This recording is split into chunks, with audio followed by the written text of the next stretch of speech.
She was a single mom counting coins at a crowded bus stop, already late for work and already choosing between rent and her child's medicine, but when a stranger's bus card was declined and everyone else looked away, she quietly paid his fare, unaware the tired man in the worn coat was a billionaire who had lost far more than money.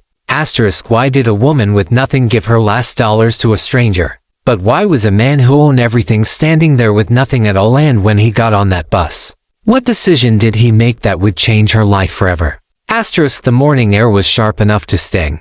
Maya Reynolds pulled her thin jacket tight around her shoulders as she stood beneath the flickering streetlight of the downtown bus stop. The city was awake, but not kind. Horns blared. People rushed past with faces set in stone. And no one noticed the woman standing slightly apart, counting coins in her palm like they might disappear if she blinked too long. Maya counted again. $23 and some change. Her bus fare sat heavy in her hand, not because it was a lot, but because it was everything. Rent was due in 3 days. Her 6-year-old son Ethan's asthma inhaler was nearly empty. And the grocery list on her fridge at home had more crossed-out items than checked ones. She exhaled slowly, the way she'd learned to do when panic crept up her spine. One thing at a time, she told herself. Get to work. Smile at customers. Make it through the day. Behind her, the bus pulled in with a hiss of air and metal. People surged forward. Maya stepped in line, still clutching her coins, when she noticed the man ahead of her. He didn't look homeless, not exactly, but he didn't look like anyone important either. His coat was clean but old, the kind you keep long after it stops fitting your life. His hair was slightly unkempt, fretted with gray that suggested stress more than age. He stood stiffly, like someone unused to waiting in lines. His shoulders heavy with something invisible. The driver cleared his throat as the man tapped his card against the reader. Beep. Red light. He tried again. Beep. Red. A few people sighed. Someone behind Maya muttered, "Come on." The driver frowned, already annoyed. Card's not working, the driver said flatly. The man blinked, confused, then reached into his pocket, pulling out another card. Same result. His jaw tightened, but he didn't argue. He simply nodded once and stepped aside, eyes lowered, as if shrinking would make him disappear. No one offered help. No one even looked at him. Maya watched it all unfold, something tightening in her chest. She knew that look, that quiet humiliation that came when life reminded you, in public, that you were falling behind. She'd worn that look herself more times than she could count. She glanced down at her hand. Ethan's inhaler flashed through her mind. So did his small voice that morning. "Mom, will you be home early today?" Her heart squeezed. Then Ethan's other words echoed louder. Words he'd said just last week when she'd scolded him for sharing his lunch at school. But Mom, what if they're hungry? Maya swallowed. Before she could think herself out of it, she stepped forward. I've got it, she said softly. The driver looked at her, surprised. The man turned too, his eyes meeting hers for the first time. They were tired eyes, deep, not desperate, just worn down by something that didn't show on the surface. Maya dropped the coins into the tray. The sound felt louder than it should have. Have a good day, she said, not to the driver, but to the man. For a moment, he just stared at her. Then he nodded slowly, as if memorizing her face, and murmured, "Thank you." It wasn't the words that stayed with her. It was how he said them, like gratitude wasn't something he used often anymore. They boarded the bus in silence. Maya took a seat near the middle, clutching her bag close. The man sat 2 rows ahead, staring out the window as the city blurred past. She noticed his hands steady, strong, but tense, like they belonged to someone used to control. She didn't know his name. She didn't know that Daniel Whitmore had once owned boardrooms, not bus tickets. She didn't know that just weeks earlier, his face had appeared on financial news channels, discussed in billion-dollar terms. She didn't know he was deliberately riding buses, testing something he couldn't measure with money. All she knew was that she'd helped someone get where they were going. As the bus rumbled forward, Maya leaned her head back and closed her eyes. A strange mix of fear and calm washed over her. Fear because she didn't know how she'd make up the money she'd just given away. Calm because, for the first time that morning, her chest felt lighter. Asterisk at the next stop, Daniel stood. Asterisk before stepping off. He glanced back. Their eyes met again. Asterisk something unspoken passed between them, recognition, maybe. Or the quiet understanding of two people standing on opposite sides of life, yet feeling the same weight. Asterisk then he was gone. Asterisk Maya didn't know it yet. But that small moment, the coins, the eye contact, the silence had just set something irreversible in motion. Asterisk and Daniel Whitmore, walking away from the bus stop with borrowed fare in his pocket, made a decision that would haunt him until he acted on it. Maya's shift at the grocery store passed in a blur of barcodes and forced smiles. The fluorescent lights buzzed overhead as she scanned items for customers who barely looked at her, their lives full enough that her presence registered as background noise. Every so often, her hand brushed the empty pocket of her jacket, instinctively checking for the coins that were no longer there. Asterisk by noon, the worry settled in fully. Asterisk she calculated silently while ringing up produce if she skipped dinner tonight. Stretch the rice and beans another 2 days. Maybe borrowed $5 from Mrs. Carter downstairs. It still wouldn't cover everything. Her chest tightened, but she kept her face neutral. Maya had learned long ago that panic didn't pay bills. Asterisk during her break, she sat alone at the small metal table behind the store, scrolling through her phone.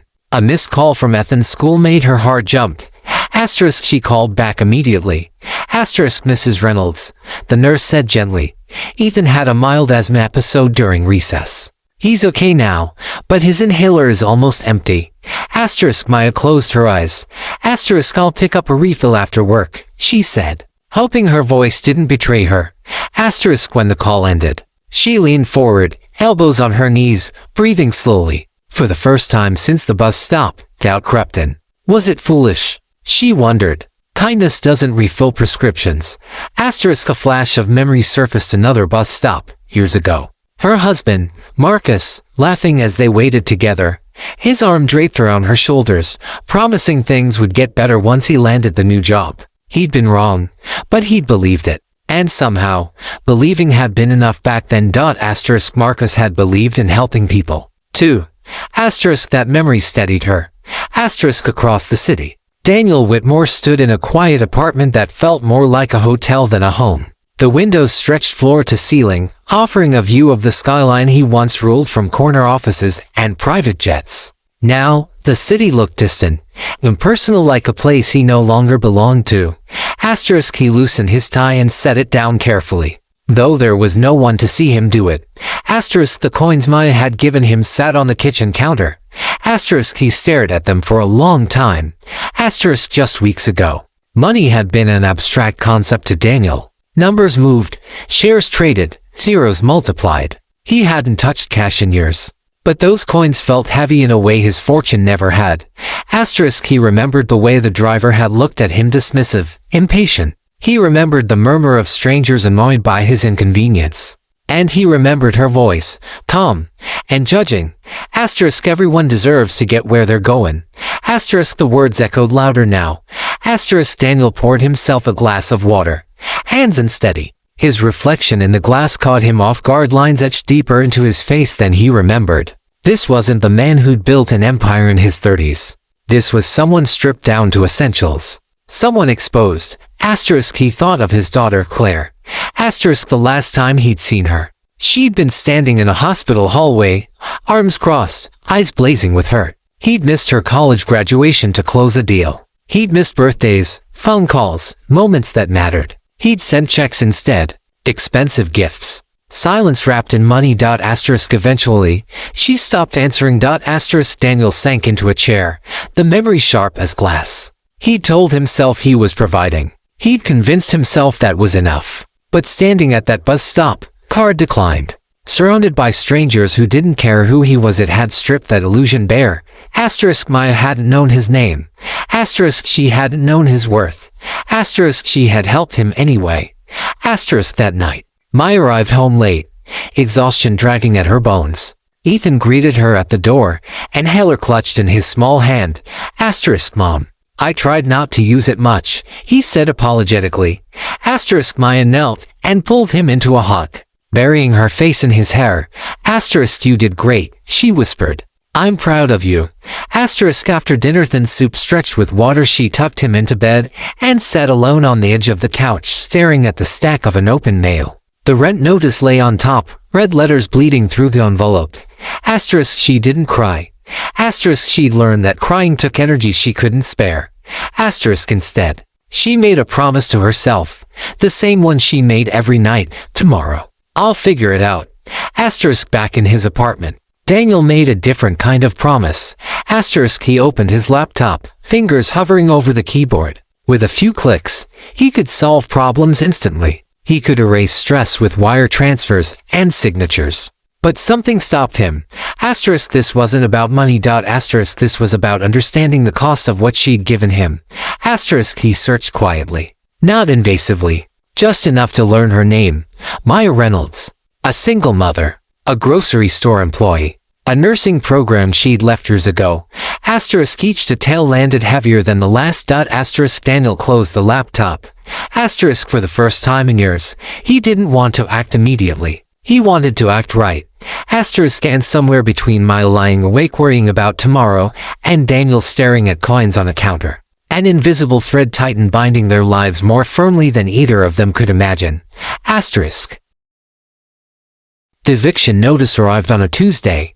Asterisk, Maya found it taped neatly to the inside of her apartment door when she returned home from work, the paper stiff and official, its edges sharp against her fingers. She stood there longer than she meant to, reading the words she already understood before she finished the first line. Asterisk, final notice. Asterisk, her vision blurred for a moment. Not from tears, those came later, but from the sudden narrowing of the world. Everything reduced to numbers and days and consequences. 7 days. That was all. Asterisk, she sank onto the couch, the springs groaning beneath her weight, and pressed her palms into her eyes. Ethan was in his room doing homework, humming softly to himself, unaware that their fragile sense of stability had just cracked again. Asterisk, Maya thought of calling someone, anyone, but the list in her phone was short, and every name came with its own burden. Everyone she knew was already fighting to stay afloat. Asterisk, so she folded the notice carefully and slid it into the drawer with the others. Asterisk, that night, after Ethan fell asleep, Maya sat at the small kitchen table and opened her old nursing textbooks. The pages smelled faintly of dust and forgotten dreams. She traced a diagram of lungs with her finger, remembering a time when she'd believed her future was mapped out clearly. Graduate, work in a hospital, build a life. Asterisk, Marcus had been alive then. Asterisk, the memory hit her hard. His laugh, his certainty, the way he used to say, "You're going to help people, Maya. That's who you were." Asterisk, she closed the book and rested her forehead against the table. Asterisk, across the city, Daniel Whitmore stood in a modest community center lobby, the kind he'd passed 1,000 times without noticing when he'd been chauffeured from meeting to meeting. Now, he stood and noticed himself, watching people file in and out, parents with tired eyes, children clutching backpacks, volunteers offering smiles instead of solutions. Asterisk, this was Maya's world.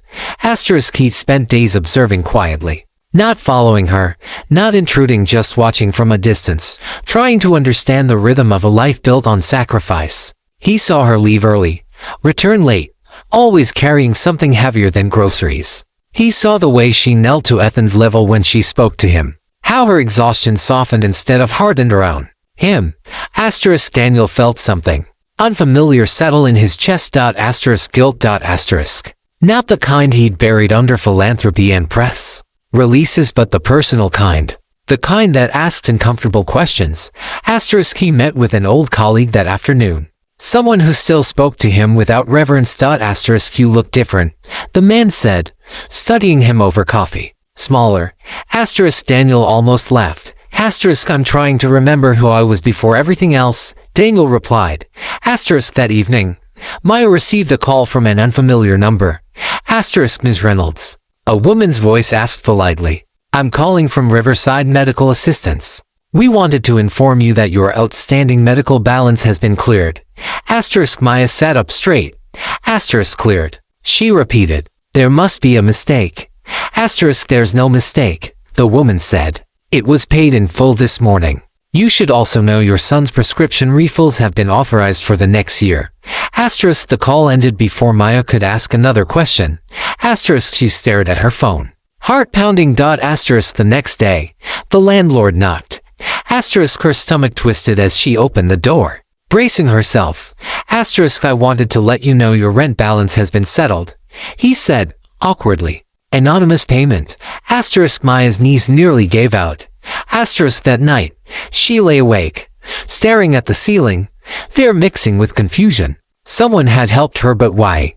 And who? Asterisk her mind flicked back to the bus stop, to the man in the worn coat, to the way he'd looked at her like she'd done something extraordinary, when all she'd done was what felt right. Asterisk Daniel stood at the same bus stop the following morning, this time dressed sharply, his posture straighter, his presence unmistakable. People noticed him now. They made space.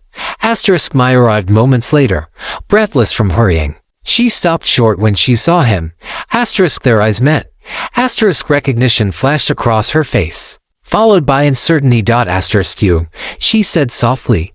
Asterisk he smiled, not the polished smile of interviews and boardrooms, but something real and tentative. Asterisk yes, Daniel replied. I was hoping you'd come. Asterisk she folded her arms, defensive but curious. Asterisk did you do this? She asked. The rent. The hospital. Asterisk Daniel didn't answer immediately. He glanced around at the people rushing past, then back at her.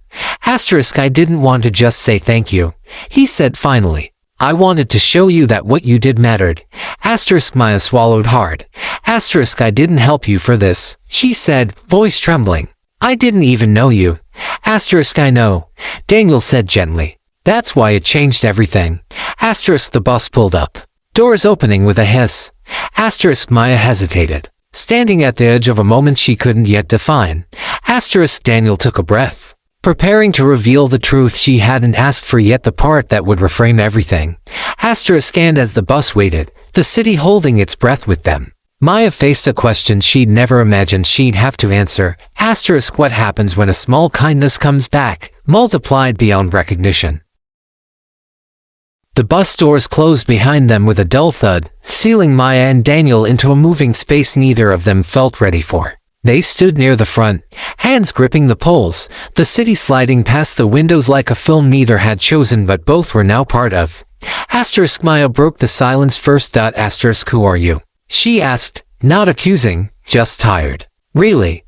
Asterisk Daniel exhaled slowly. This was the moment he'd rehearsed and dreaded all at once.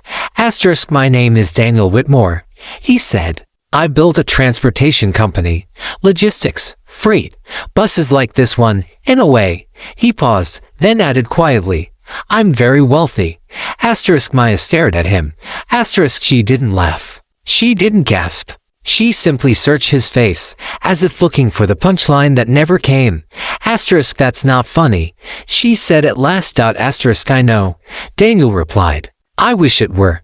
Asterisk the bus rattled over a pothole. Somewhere behind them, a child laughed. Life went on, indifferent to revelations. Asterisk Maya shook her head slowly. So you're saying, that day, you really couldn't pay? Asterisk I could have, Daniel said. Just not with money. Asterisk she turned toward the window, anger and disbelief tangling in her chest. Then why let me do it? Why let me give you money I didn't have? Asterisk Daniel didn't flinch from the question. Because I needed to know if kindness still existed when there was nothing to gain. Asterisk Maya's throat tightened. She thought of the nights she'd gone without eating, the fear she'd swallowed so Ethan wouldn't see it. Asterisk you tested the world with my last dollars. She whispered. Asterisk Daniel nodded once. And you passed a test you never agreed to take. Asterisk for a long moment, neither spoke. Asterisk then Maya surprised herself by laughing softly once, humorless, exhausted. Asterisk you know what's funny? She said. I didn't do it to be kind. I did it because my son was watching. I didn't want him to learn to look away. Asterisk Daniel felt something crack open inside him. Asterisk that night, Daniel made one final decision. Asterisk not as a billionaire. Asterisk not as a benefactor. Asterisk but as a man trying to fix what he'd broken in himself. Asterisk 2 weeks later, Maya received a letter. Asterisk not an email. Not a call. A handwritten letter. Asterisk inside was an acceptance notice to a nursing reentry program, full tuition covered, flexible hours, childcare included. At the bottom, a simple note, asterisk you once paid for my way forward. Please allow me to return the favor without obligation. Asterisk no signature. Asterisk Maya cried then. Not because of the money, but because someone had seen her dream before she dared to say it out loud again. Asterisk months passed. Asterisk Maya thrived. Exhausted, yes but alive. Studying late nights, clinical rotations during the day. Ethan cheering her on like she was a superhero. She stood taller, smiled easier. Asterisk and Daniel. Asterisk Daniel did something no headline ever reported. Asterisk he stepped away from reclaiming control of his company. Asterisk instead, he started riding buses again, quietly funding route expansions in underserved neighborhoods. Advocating for policies that help people who relied on public transit, not investors who never used it. Asterisk most importantly, he wrote to his daughter. Asterisk not with excuses. Asterisk not with money. Asterisk just the truth. Asterisk I forgot how to show up. I'm learning again. If you ever want to talk, I'll be where you are, not where I think I should be. Asterisk weeks later, she replied. Asterisk one afternoon, nearly a year after the bus stop. Maya stood in a hospital corridor in her new scrubs. Ethan waited nearby, swinging his legs, inhaler safely tucked into his backpack. Asterisk Daniel stood at the end of the hall, visiting quietly, unannounced. Their eyes met. No crowd. Asterisk no applause. Asterisk just understanding. Asterisk Maya walked over and extended her hand. Asterisk thank you. She said not for the money, but for honoring what her kindness meant. Asterisk Daniel shook her hand, humbled. You didn't just help me pay a bus fare, he replied. You reminded me who I was before I forgot. Asterisk as the hospital doors slid open and the city hummed beyond them, Maya realized something profound. Asterisk she hadn't been saved. Asterisk she had been answered. Asterisk and Daniel Whitmore, the man who owned everything, finally understood that the most shocking return on investment came from a single act of kindness, freely given, on a cold morning at a bus stop.